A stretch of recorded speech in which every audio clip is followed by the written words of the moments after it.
नमस्कार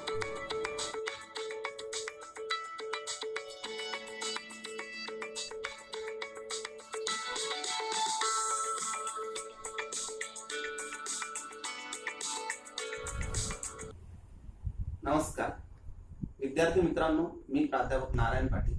आपण आज चर्चा करणार आहोत मराठी काव्यातील निसर्ग प्रतिमा या विषयावर.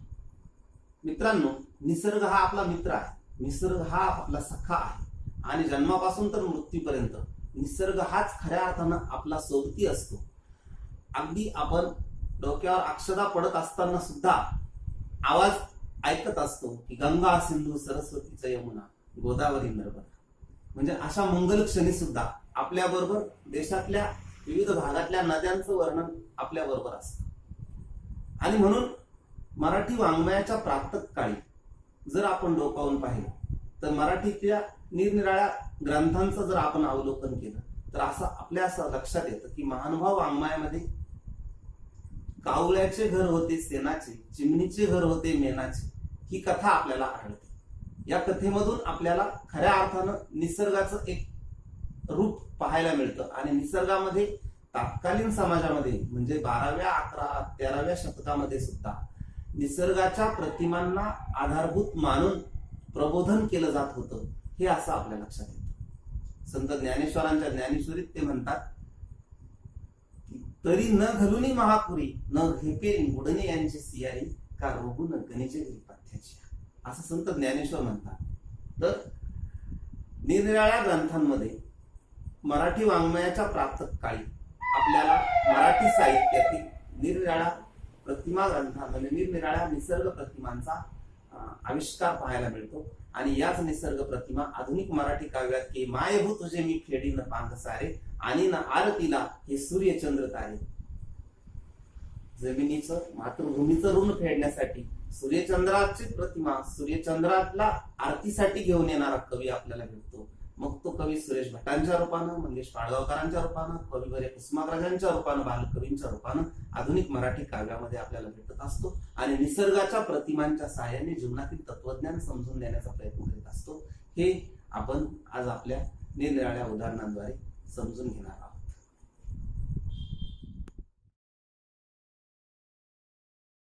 पहाट ज्या संत कवितेनं झाली ती संत कविता ही भक्ती कविता होती. ती संत कविता ही शांतरस प्रधान होती. ती संत कविता ही करुण रस प्रधान सुद्धा होती. आणि महानुभाव वाङ्मयानंतर ज्ञानेश्वरांच्या ज्ञानेश्वरीमध्ये ज्या निसर्ग प्रतिमा आपल्याला येऊन भेटतात त्या निसर्ग प्रतिमांनी मराठी भाषा खऱ्या अर्थानं अलंकृत व्हायला लागली असं म्हटलं तरी वावगं ठरणार नाही. तरी न घालुनी महापुरी न घेपे बुडणे यांची सियारी का रोगून गणेची घरी पथ्याची, असं ज्ञानेश्वर 9व्या अध्यायात म्हणतात.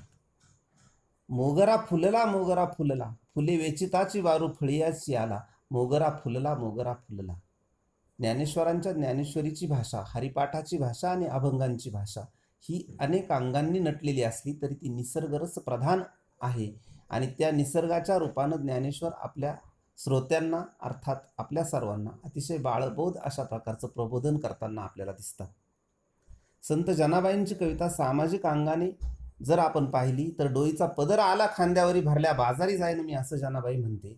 समाजाच्या विविध प्रकारच्या प्रवृत्तींवर प्रहार करणारी कविता ही अतिशय जटिल आणि कठीण असली तरी ती एका ठिकाणी जनाबाई येऊन थांबते आणि पुन्हा एकदा म्हणते की पक्षी जाय दिगंतरा बाल काशी आणि चारा, घार हिंडते आकाशी चित्त तिचे पिलापाशी. वानरी हिंडे झाडावरी पिली बांधून उदरी, माता गुंतली कामाशी चित्त तिचे बाळापाशी, तैसी आम्हासी विठ्ठल माये जनी वेळोवेळा पाही. जनाबाई उंच उडणाऱ्या आकाशामध्ये घार अतिशय उंच उडते परंतु तिचे चित्त मात्र पिलापाशी असते. अशा प्रकारच्या निसर्ग प्रतिमेमधून भगवंताशी आपलं नातं आहे हे पटवून देतात. सावतामाळी आपल्या अभंगात म्हणतात की आम्हा माळियाची जात शेत लावू बागायत, शांती शेवंती फुलली प्रेम जाई जुई व्याली. आमचा धर्म, आमचं कर्म हाच आमचा धर्म आहे आणि आमचं काम हेच आम्ही घेतलेलं भगवंताचं नाम आहे. अशा प्रकारे शेती करीत असताना झाडाझुडपांशी, पालेभाज्यांशी आणि फुलझाडांशी सावतामाळ्याचा लळा लागतो. लावलेला लळा हाच आपला भक्तीचा मळा असतो असं आम्हाला म्हणता येईल.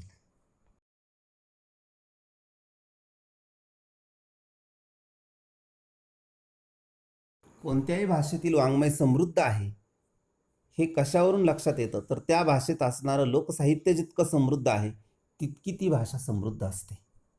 जात्यावरच्या ओव्या, गोंधळाची गाणी, जागरणाची गाणी, दिवाळीचे लोकगीतं, होळीच्या सणाला म्हटल्या जाणाऱ्या ओव्या, रंगपंचमी, अक्षय तृतीया अशा निरनिराळ्या सणांच्या निमित्तानं गावगाड्याकडील, खेड्यापाड्यातील आणि वाड्यावस्त्यांवरील लोक एकत्र येतात. जत्राच्या यात्रांच्या माध्यमातून खेळतात, नाचतात, आनंदानं गाणी गातात आणि ही गाणी म्हणजे लोकसाहित्य. यावेळी सांगितल्या जाणाऱ्या कथा म्हणजे लोकसाहित्य. यावेळी लोकांच्या तोंडून येणाऱ्या कथा किंवा याला मौखिक वाङ्मय असं सुद्धा म्हणतात. लोकसाहित्याच्या अभ्यासक दुर्गा भागवत यांनी लोकसाहित्याला पंचम वेद म्हणजे 5वा वेद आहे असं म्हटलेलं आहे. हे लोकसाहित्य मराठीत अवतरताना विविध प्रकारच्या निसर्ग प्रतिमा घेऊनच अवतरतं. शेताला गेली कुरी शेत काजळाची वडी, माझ्या ग बांधवाची 12 बैलांची गजोडी. एक स्त्री, एक विवाहिता आपल्या माहेरच्या भावाचं वर्णन करताना म्हणते की माझ्या भावाकडे 12 बैलांची जोडी आहे. ही 12 बैलांची जोडी म्हणजे भावाचं वैभव, ही 12 बैलांची जोडी म्हणजे भावाची श्रीमंती, ही 12 बैलांची जोडी म्हणजे आपलं माहेर किती सुख संपन्न आहे, समृद्ध आहे, हे तिला आपल्या गाण्यातून अतिशय अभिमानानं सांगायचं आहे. एक आई आपल्या मुलीला सासरी पाठवताना काळजी घ्यायला सांगते की तू सासूशी नीट वाग, दिराशी नीट वाग, सासऱ्याशी नीट वाग. परंतु हे सांगताना ती म्हणते की पुनवेचं पडलं चांदणं, ताई तुला आलं मागणं, आईचं एक सांगणं, सासूशी नीट वागणं. अशा प्रकारे दिवाळीचे सण असेल, दसरा असेल, निरनिराळे सण असतील, यावेळी निसर्ग प्रतिमा काव्यातून अवतरतात.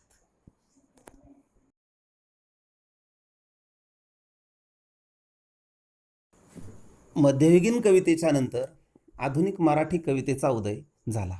केशवसुतांनी तुतारी फुंकली, एक तुतारी द्या मज आणून, फुंकीन जी मी स्वप्राणाने, भेदून टाकीन सगळी गगने, दीर्घ जिच्या त्या किंकाळीने, असं केशवसुत म्हणतात. त्यांच्या अनुयायी बालकवी हे तर निसर्गात रंगूनच जातात. निसर्ग कविता हीच बालकवींची कविता मानली जाते. केव्हा मारून उंच भरारी, नभात जातो दूरवरी, आनंदाच्या गाऊन गाणा, आनंदी पक्षी, आनंदी आनंदगडे, जिकडे तिकडे चोहीकडे, वरती खाली मोद भरे, आनंदी आनंदगडे, असं बालकवी म्हणतात. बालकवींनी श्रावण मासी हर्ष मानसी अशी निसर्गाचं वर्णन करणारी कविता असेल किंवा फुलराणीच्या लग्नाची कविता असेल, या सर्वच कविता बालकवींनी अजरामर केलेला आहे. आणि बालकवींनी निसर्गाच्या रचनेला अनुसरून केलेलं जे काव्य आहे हे केवळ मराठीतच नाही तर संपूर्ण जगात अमर झालेलं आहे असं आपल्या लक्षात येतं.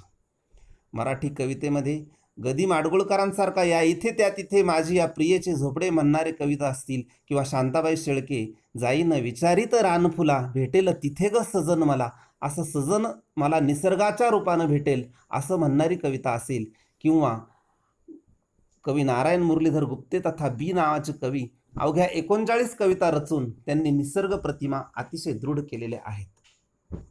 आपल्या कन्येला उद्देशून माझी कन्या नावाची कविता ते लिहितात. गायी पाण्यावर काय म्हणून आल्या, का ग गंगा यमुनाही या मिळाल्या, उभय पित्तरांच्या चित्त चोरटीला, कोण माझ्या बोलले गोलतीला. शुभ्र नक्षत्रे चंद्र चांदण्यांची दूड रचलेली चिमुकली मनांची पहा, गडबडे भुईवरी काग आला हा उत्पात हा घडून, असं कवी नारायण मुरलीधर गुप्ते म्हणतात. चाफा नावाची कविता तर प्रेम कविता म्हणून आकाशवाणी आणि दूरदर्शनवर अतिशय गाजलेली आपल्याला पाहायला मिळते.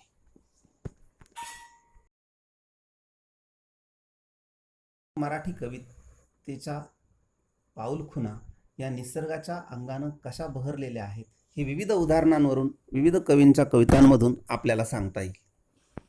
कशास आई भिजविशी डोळे उजळ तुझे भाल, रात्रीच्या गर्भात उद्याचा असे उषा काल, सरणावरती आज आमुची पेट ताच प्रेते, उठतील त्या ज्वालातून भावी क्रांतीचे नेते. स्वातंत्र्य आंदोलनाचा कालखंड, या स्वातंत्र्य आंदोलनाच्या कालखंडात क्रांतिकारी आणि कैद्यांची मनोव्यथा कुसुमाग्रजांनी क्रांतीचा जय जयकारमध्ये चितारलेली आहे. आणि असं म्हणताना कुसुमाग्रज म्हणतात की रात्रीच्या गर्भात उद्याचा असे उषा काल, हा तीव्र आशावाद कवी कुसुमाग्रज निसर्गाच्या प्रतिमांच्या आधारे व्यक्त करतात. बाभ बोरकर म्हणतात की माझ्या गोव्याच्या भूमीत गड्या नारळ मधाचे, कडी कपारी मधून घट फुटती दुधाचे. माझ्या गोव्याच्या भूमीचं गड्या साळी चारे भात, वाढी आईच्या मायेने सोन केवड्याचा हात. आपल्या भूमीचं, आपल्या गोव्याचं वर्णन करताना बाभ बोरकर नेहमी भाऊक होतात. कवी मनमोहन यांनी सुद्धा या नदीला घाट छोटा बांधून मी चाललो, जन्मली वेदांसेवेची सिंधू ही सारस्वताची, दे स्मृती आता श्रुतींची व्यास आणि वाल्मिकींची, मी हिच्या पाण्यात रसिका थेंब म्हणून खेळलो, या नदीला घाट छोटा बांधून मी चाललो. किती सुंदर अशी निसर्गाची प्रतिमा आपल्या समोर सादर होतात आणि आपण त्या सतत गात राहतो. मंगेश पाडगावकरांची कविता तर ही प्रेम कविता आहे, ही भाव कविता आहे, ही सामाजिक कविता आहे, यापेक्षा ती निसर्ग कविताच जणू काही आहे असे आपल्याला वाटत राहते. आणि म्हणून मंगेश पाडगावकर म्हणतात की मी पूर्ण तृणातील इवले उमलणार तरीही नाही, जरी तुझ्या सामर्थ्याने ढळतील दिशाही दाई, मी फुल तृणातील इवले उमलणार तरीही नाही. शक्तीने तुझ्या दिपुनी तुझ करतील सारे मुजरे, पण सांग कसे ओमलावे ओठातील हसरे गाणे. शांता शेळकेंच्या नंतर इंदिरा संतांची कविता तर निसर्गाच्या विविध प्रतिमा आणि प्रतीकांना घेऊन अवतरताना आपल्याला गुंगवून ठेवते. रंग रंगुल्या सानू सानुल्या गवत फुला रे गवत फुला, असा कसा रे मला लागला सांग तुझा रे तुझा लळा. मित्रासंगे माळावरती पतंग उडवत फिरताना, तुला पाहिले गवतावरती हसता हसता डुलताना, विसरून गेलो पतंग नभीचा विसरून गेलो मित्राला, पाहून तुझला हरकून गेलो अशा तुझ्या रे रंग कळा. इवलस गवत फुल, इवलस त्याचे पाते, ते वाऱ्यावर डोलतं आणि डोलताना कवीच्या मनाला ते डुलक्या देतं. कवीचं मन हेलावून जातं आणि कवीच्या मनाच्या एका कोपऱ्यातून हे काव्य बाहेर पडतं. मराठी कविता ही निसर्ग प्रतिमांनी बहरलेली आहे आणि आधुनिक मराठी कवितेत तर निसर्गाने आपले रंगच भरले आहेत असं म्हणायला हरकत नाही.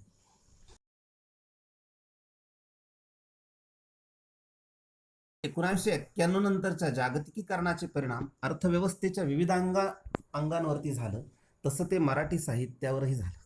मराठी कविता शेतकऱ्यांच्या, शेतमजुरांच्या, दारिद्र्यानं पिचलेल्या माणसांच्या आणि शिक्षणापासून वंचित राहिलेल्या घटकांच्या, त्याचप्रमाणे शिक्षणाने बेरोजगार झालेल्या युवकांच्या मनावर ठसण्यामध्ये अतिशय व्यापक स्वरूपात तयार झाली. 2 दिवस वाट पाहण्यात गेले, 2 दुःखात गेले, हिशोब करतो आहे डोईवर राहिलेत किती उन्हाळे.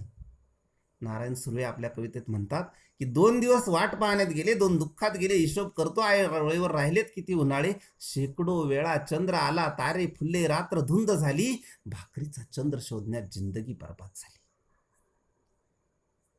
ही अर्थव्यवस्थेची विदारक अवस्था जागतिकीकरणानंतरच्या काळातील आहे. हे हात माझे सर्वस्व दारिद्र्याकडे गहाणच राहिले, कधी कलम झालेले, कधी माना उंचावलेले पाहिले, झोतपट्टीत शेकावे पोलाद तसे आयुष्य छान शेकले, 2 दिवस वाट पाहण्यात गेले, 2 दुःखात गेले. गिरणी कामगारांचं दुःख चव्हाट्यावर मांडताना नारायण सुर्वे भावूक झालेले आहेत. आनंद यादवांची कविता असेल किंवा ग्रामीण जीवनाच्या गाथा गाणारी इंद्रजित भालेरावांची कविता असेल, ती अशाच प्रकारे शेतकऱ्यांचं, शेतमजुरांचं दुःख उघड्यावर मांडताना निसर्ग प्रतिमा घेऊन अवतरताना आपल्याला दिसते. काट्या कुट्याचा तुडवीत रस्ता, माझ्या गावाकडे चाल माझ्या दोस्ता. इथं डब्यात तुला साखर लागते गोड, तिथं शेतात माझ्या बापाच्या अंगाला फोड. इथं डाब्यात तुला साखर लागते गोड, तिथं शेतात माझ्या बापाच्या अंगाला फोड. भाव ठरतोय त्याला न पुसता, माझ्या गावाकडं चाल माझ्या दोस्ता. काट्या कुट्याचा तुडवीत रस्ता, माझ्या गावाकडं चाल माझ्या दोस्ता. असं म्हणताना इंद्रजित भालेरावांनी शेतकऱ्याचं दुःख जितक्या तीव्रतेनं व्यक्त केलेलं आहे, त्या तीव्रता जितकी महत्वाची, तशीच त्या तीव्रता व्यक्त करण्यासाठी वापरलेल्या निसर्गाची प्रतिमाही तितकीच महत्वाची आहे.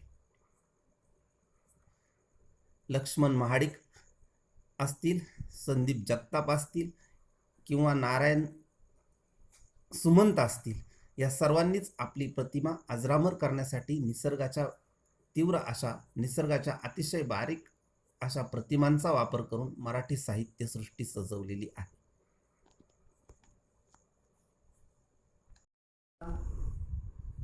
ही अतिशय समृद्ध आहे आणि या मराठी कवितेतून प्रत्येक क्षणी प्रत्येक ठिकाणी भेटणारा निसर्ग हा सुद्धा अतिशय समृद्ध आहे. आपल्या मनाला आपल्या जीवनाला तो निश्चितपणे आनंद देतो. अशाच प्रकारची साहित्यसृष्टी म्हणजेच निसर्गसृष्टी ऐकण्यासाठी अशा प्रकारच्या नवनवीन व्हिडिओंना आपण भेट द्या आणि माझ्या वाणीचा माझ्या शब्दांचा आनंद घेत राहा अशी विनंती करतो. थांबतो. धन्यवाद.